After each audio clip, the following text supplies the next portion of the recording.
अफिशियंस chapter 1। पौलुस की ओर से जो परमेश्वर की इच्छा से यीशु मसीह का प्रेरित है, उन पवित्र और मसीह यीशु में विश्वासी लोगों के नाम जो इफिसुस में हैं। हमारे पिता परमेश्वर और प्रभु यीशु मसीह की ओर से तुम्हें अनुग्रह और शांति मिलती रहे। हमारे प्रभु यीशु मसीह के परमेश्वर और पिता का धन्यवाद हो कि उसने हमें मसीह में स्वर्गीय स्थानों में सब प्रकार की आशीष दी है। जैसा उसने हमें जगत की उत्पत्ति से पहले उसमें चुन लिया कि हम उसके निकट प्रेम में पवित्र और निर्दोष हों, और अपनी इच्छा की सुमति के अनुसार हमें अपने लिए पहले से ठहराया कि यीशु मसीह के द्वारा हम उसके लेपालक पुत्र हों, कि उसके उस अनुग्रह की महिमा की स्तुति हो जिसे उसने हमें उस प्यारे में सेंट में दिया। हमको उसमें उसके लोहू के द्वारा छुटकारा अर्थात अपराधों की क्षमा उसके उस अनुग्रह के धन के अनुसार मिला है, जिसे उसने सारे ज्ञान और समझ सहित हम पर बहुतायत से किया, कि उसने अपनी इच्छा का भेद उस सुमति के अनुसार हमें बताया जिसे उसने अपने आप में ठान लिया था, कि समयों के पूरे होने का ऐसा प्रबंध हो कि जो कुछ स्वर्ग में है और जो कुछ पृथ्वी पर है, सब कुछ वह मसीह में एकत्र करे, उसी में जिसमें हम भी उसी की मनसा से जो अपनी इच्छा के मत के अनुसार सब कुछ करता है, पहले से ठहराए जाकर मीरास बने, कि हम जिन्होंने पहले से मसीह पर आशा रखी थी उसकी महिमा की स्तुति के कारण हो। और उसी में तुम पर भी जब तुमने सत्य का वचन सुना जो तुम्हारे उद्धार का सुसमाचार है, और जिस पर तुमने विश्वास किया, प्रतिज्ञा किए हुए पवित्र आत्मा की छाप लगी। वह उसके मोल लिए हुओं के छुटकारे के लिए हमारी मीरास का बयाना है कि उसकी महिमा की स्तुति हो। इस कारण मैं भी उस विश्वास का समाचार सुनकर जो तुम लोगों में प्रभु यीशु पर है और सब पवित्र लोगों पर प्रकट है, तुम्हारे लिए धन्यवाद करना नहीं छोड़ता, और अपनी प्रार्थनाओं में तुम्हें स्मरण किया करता हूँ, कि हमारे प्रभु यीशु मसीह का परमेश्वर जो महिमा का पिता है, तुम्हें अपनी पहचान में ज्ञान और प्रकाश का आत्मा दे, और तुम्हारे मन की आंखें ज्योतिर्मय हो कि तुम जान लो कि उसके बुलाने से कैसी आशा होती है, और पवित्र लोगों में उसकी मीरास की महिमा का धन कैसा है, और उसकी सामर्थ हमारी ओर जो विश्वास करते हैं कितनी महान है, सकी शक्ति के प्रभाव के उस कार्य के अनुसार जो उसने मसीह के विषय में किया, कि उसको मरे हुओं में से जिलाकर स्वर्गीय स्थानों में अपनी दाहिनी ओर सब प्रकार की प्रधानता और अधिकार और सामर्थ और प्रभुता के और हर एक नाम के ऊपर, जो न केवल इस लोक में पर आने वाले लोक में भी लिया जाएगा, बैठाया, और सब कुछ उसके पांवों तले कर दिया, और उसे सब वस्तुओं पर शिरोमणि ठहराकर कलीसिया को दे दिया। यह उसकी देह है और उसी की परिपूर्णता है जो सब में सब कुछ पूर्ण करता है। अफिशियंस चैप्टर 2। और उसने तुम्हें भी जिलाया जो अपने अपराधों और पापों के कारण मरे हुए थे, जिनमें तुम पहले इस संसार की रीति पर और आकाश के अधिकार के हाकिम अर्थात उस आत्मा के अनुसार चलते थे जो अब भी आज्ञा न मानने वालों में कार्य करता है। इनमें हम भी सब के सब पहले अपने शरीर की लालसाओं में दिन बिताते थे और शरीर और मन की मनसाएं पूरी करते थे, और लोगों के समान स्वभाव ही से क्रोध की संतान थे।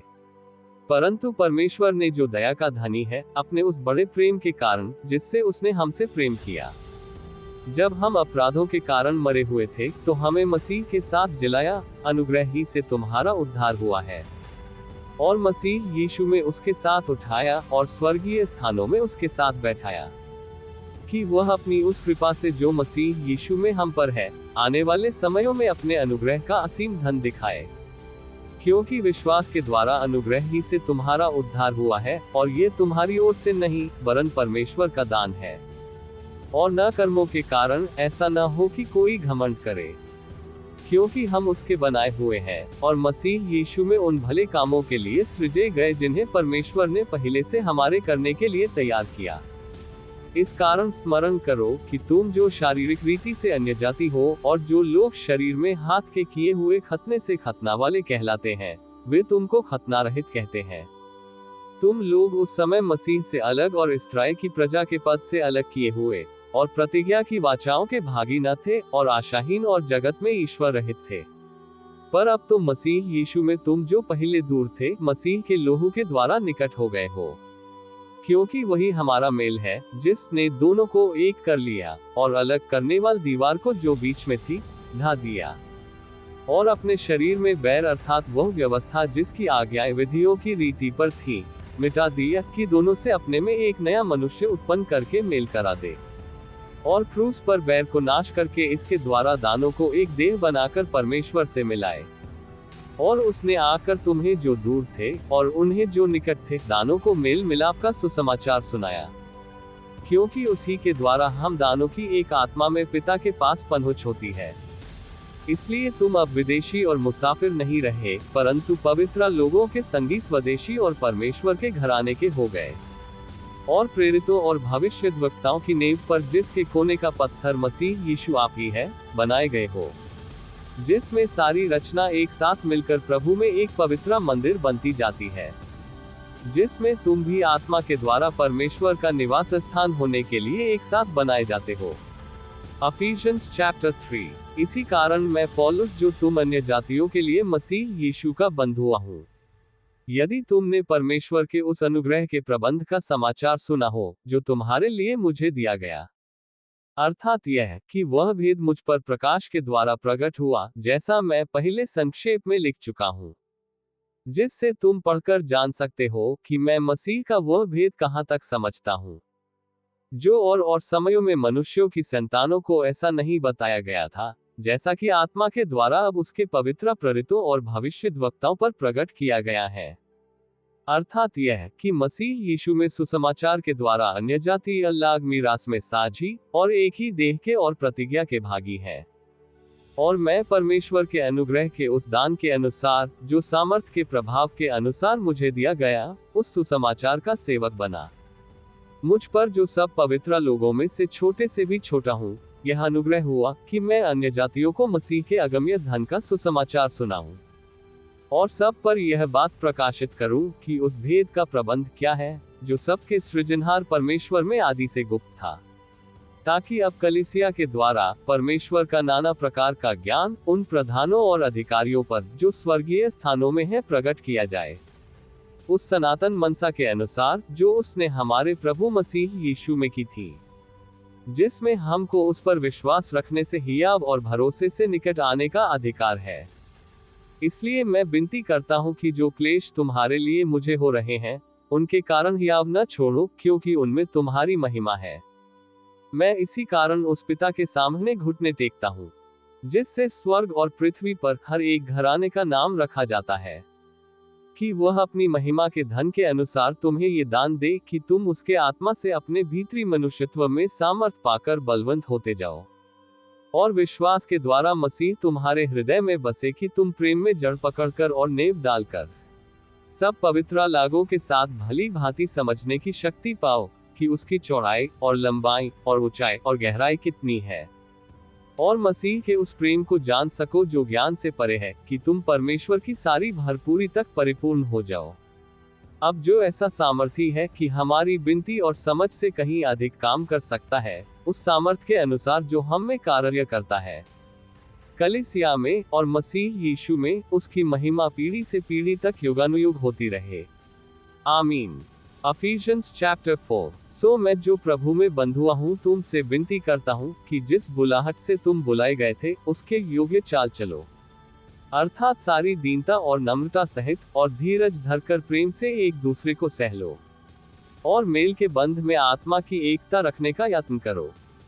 एक ही देह है और एक ही आत्मा, जैसे तुम्हें जो बुलाए गए थे अपने बुलाए जाने से एक ही आशा है। एक ही प्रभु है, एक ही विश्वास, एक ही बपतिस्मा, और सबका एक ही परमेश्वर और पिता है, जो सबके ऊपर और सबके मध्य में और सब में है। पर हम में से हर एक को मसीह के दान के परिमाण से अनुग्रह मिला है। इसलिए वह कहता है कि वह ऊंचे पर चढ़ा और बंधुआई को बांध ले गया और मनुष्यों को दान दिए। उसके चढ़ने से और क्या पाया जाता है, केवल ये कि वह पृथ्वी की निचली जगहों में उतरा भी था, और जो उतर गया ये वही है जो सारे आकाश के ऊपर चढ़ भी गया कि सब कुछ परिपूर्ण करे। और उसने कितनों को भविष्यद्वक्ता नियुक्त करके, और कितनों को सुसमाचार सुनाने वाले नियुक्त करके, और कितनों को रखवाले और उपदेशक नियुक्त करके दे दिया, जिससे पवित्र लोग सिद्ध जो जाए और सेवा का काम किया जाए और मसीह की देह उन्नति पाए, जब तक कि हम सब के सब विश्वास और परमेश्वर के पुत्र की पहचान में एक न हो जाएं, और एक सिद्ध मनुष्य न बन जाएं और मसीह के पूरे डील डोल तक न बढ़ जाएं, ताकि हम आगे को बालक न रहें, जो मनुष्यों की ठग विद्या और चतुराई से उनके भ्रम की युक्तियों की और उपदेश की हर एक बयार से उछाले और इधर उधर घुमाए जाते हों, वरन प्रेम में सच्चाई से चलते हुए सब बातों में उसमें जासिर है, अर्थात मसीह में बढ़ते जाएं,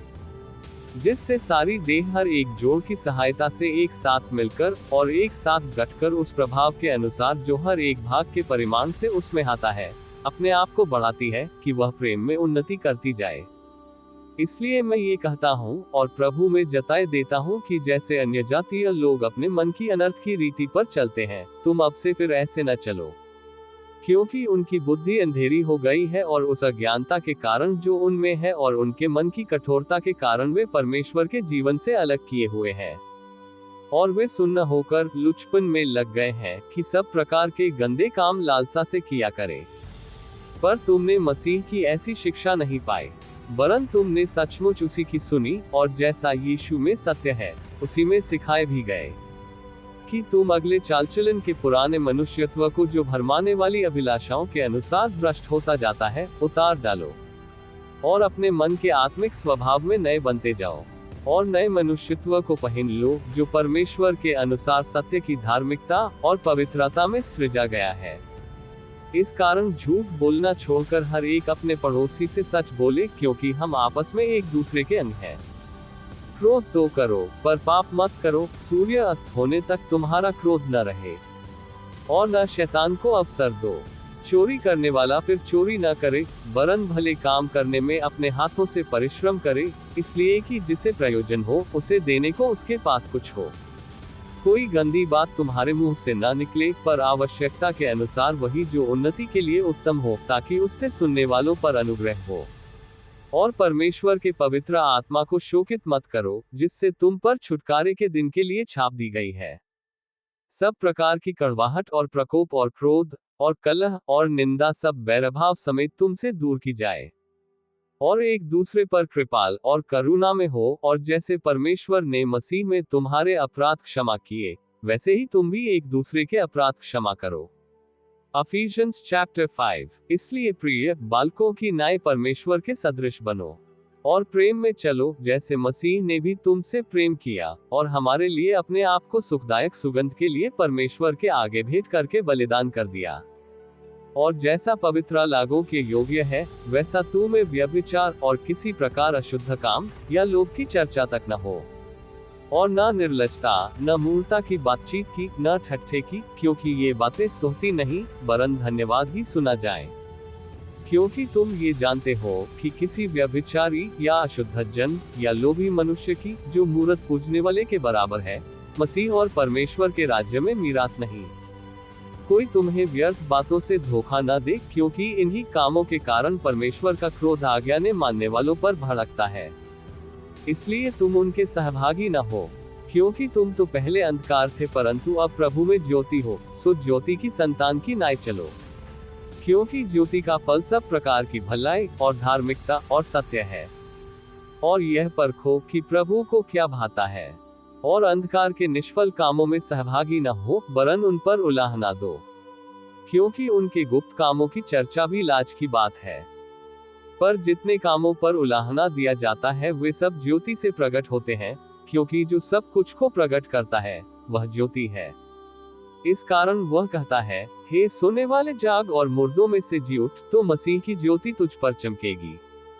इसलिए ध्यान से देखो कि कैसी चाल चलते हो, निर्बुद्धियों की नाई नहीं पर बुद्धिमानों की नाई चलो, और अवसर को बहुमूल्य समझो, क्योंकि दिन बुरे हैं। इस कारण निर्बुद्धि न हो, पर ध्यान से समझो कि प्रभु की इच्छा क्या है। और दाखरस से मतवाले न बनो, क्योंकि इससे लुचपन होता है, पर आत्मा से परिपूर्ण होते जाओ। और आपस में भजन और स्तुतिगान और आत्मिक गीत गाया करो, और अपने अपने मन में प्रभु के सामने गाते और कीर्तन करते रहो। और सदा सब बातों के लिए हमारे प्रभु यीशु मसीह के नाम से परमेश्वर पिता का धन्यवाद करते रहो। और मसीह के भय से एक दूसरे के अधीन रहो। हे पत्नियों, अपने अपने पति के ऐसे अधीन रहो जैसे प्रभु के, क्योंकि पति पत्नी का सिर है, जैसे कि मसीह कलीसिया का सिर है, और आप ही देह का उद्धार करता है। पर जैसे कलीसिया मसीही के अधीन है, वैसे ही पत्नियां भी हर बात में अपने अपने पति के अधीन रहें। हे पतियों, अपनी अपनी पत्नी से प्रेम रखो, जैसा मसीह ने भी कलीसिया से प्रेम करके अपने आप को उसके लिए दे दिया, कि उसको वचन के द्वारा जल के स्नान से शुद्ध करके पवित्र बनाए, और उसे एक ऐसी तेजस्वी कलीसिया बनाकर अपने मास खड़ी करे, जिसमें न कलंक, न झुर्री, न कोई ऐसी वस्तु हो, वरन पवित्र और निर्दोष हो। इसी प्रकार उचित है कि पति अपनी अपनी पत्नी से प्रेम रखता है, वह अपने आप से प्रेम रखता है, क्योंकि किसी ने कभी अपने शरीर से बैर नहीं रखा, वरन उसका पालन पोषण करता है, जैसा मसीह भी कलीसिया के साथ करता है, इसलिए कि हम उसकी देह के अंग हैं। इस कारण मनुष्य माता पिता को छोड़कर अपनी पत्नी से मिला रहेगा, और वे दोनों एक तन होंगे। ये भेद तो बड़ा है, पर मैं मसीह और कलीसिया के विषय में कहता हूँ। पर तुम में से हर एक अपनी पत्नी से अपने समान प्रेम रखे, और पत्नी भी अपने पति का भय माने। Ephesians chapter 6। हे बालकों, प्रभु में अपने माता पिता के आज्ञाकारी बनो, क्योंकि यह उचित है। अपनी माता और पिता का आदर कर, ये पहली आज्ञा है, जिसके साथ प्रतिज्ञा भी है, कि तेरा भला हो और तू धरती पर बहुत दिन जीवित रहे। और हे बच्चे वालों, अपने बच्चों को रिस न दिलाओ, परंतु प्रभु की शिक्षा और चेतावनी देते हुए उनका पालन पोषण करो। हे दासों, जो लोग शरीर के अनुसार तुम्हारे स्वामी हैं, अपने मन की सीधाई से डरते और कांपते हुए, जैसे मसीह की, वैसे ही उनकी भी आज्ञा मानो।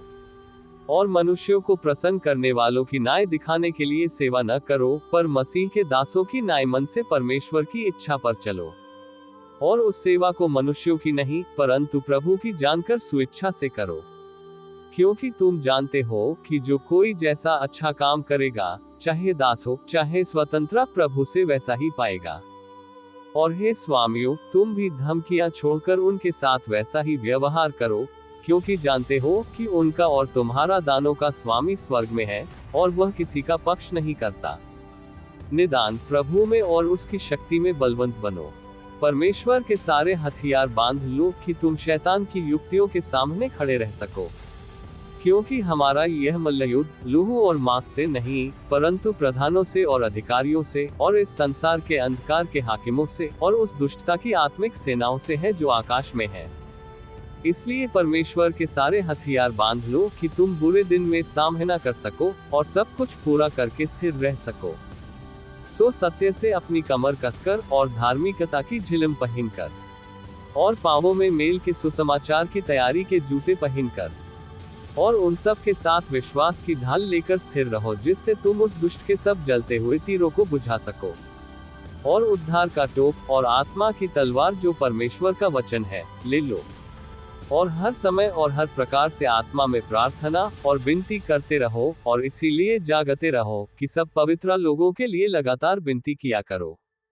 और मेरे लिए भी, कि मुझे बोलने के समय ऐसा प्रबल वचन दिया जाए, कि मैं हियाव से सुसमाचार का भेद बता सकूं, जिसके लिए मैं जंजीर से जकड़ा हुआ राजदूत हूं। और यह भी कि मैं उसके विषय में जैसा मुझे चाहिए हियाव से बोलूं। और तुखिकुस, जो प्रिय भाई और प्रभु में विश्वास योग्य सेवक है, तुम्हें सब बातें बताएगा, कि तुम भी मेरी दशा जानो कि मैं कैसा रहता हूँ। उसे मैंने तुम्हारे पास इसीलिए भेजा है, कि तुम हमारी दशा जानो, और वह तुम्हारे मनों को शांति दे। परमेश्वर पिता और प्रभु यीशु मसीह की ओर से भाइयों को शांति और विश्वास सहित प्रेम मिले, जो हमारे प्रभु